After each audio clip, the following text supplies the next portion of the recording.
Praise the Lord. ஒரே ஒரு வசனத்தை கூட காண்பித்து கொடுக்கிறேன். சங்கீதம் 119வது அதிகாரம் 165வது வசனம். உம்முடைய வேதத்தை நேசிக்கிறவர்களுக்கு மிகுந்த சமாதானம் உண்டு, அவர்களுக்கு இடரில் இல்லை. இன்னைக்கு ஆண்டவர் நம்மளை பார்த்து சொல்றாருங்க, மகனே மகளே, நீங்க ஆண்டவருடைய வேதத்தை நேசிக்கிற பிள்ளையா இருக்கும்போது நீங்க சமாதானமான ஒரு வாழ்க்கையை வாழ்வீங்க அப்படின்ட்டு. சமாதானம்னா நிம்மதியான ஒரு வாழ்க்கைப்பா.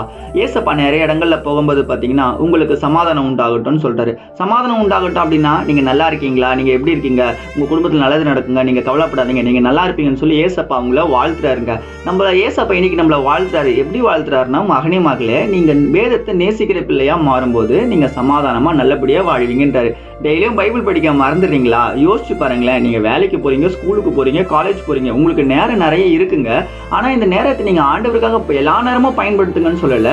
நீங்க போறதுக்கு முன்னாடி நீங்க எங்க போனாலும் பைபிள் படிச்சுட்டு போங்கன்னு தான் நான் இன்னைக்கு சொல்றேங்க. இப்போ கூட வீட்டை விட்டுட்டு வெளியே போறீங்களா அநேகர், நீங்க பைபிள் படிக்காம தானே போறீங்க. நீங்க ப்ரேயர் பண்ணிட்டு பைபிள் படிச்சுட்டு போங்க. அந்த வசனம் உங்க வாழ்க்கையை மாற்றும், உங்க கூட பேசும். உங்களுக்கு என்ன காரியம் தேவையோ அதை உங்க வாழ்க்கையை இன்னைக்கு தரப்போகுதுங்க. விசுவாசிக்கிறீங்கன்னா ஆமீன் போட்டுக்கோங்க. இதே போல வசனங்களுக்கு ஃபாலோ பண்ணிக்கோங்க. God bless you. ஆமென்.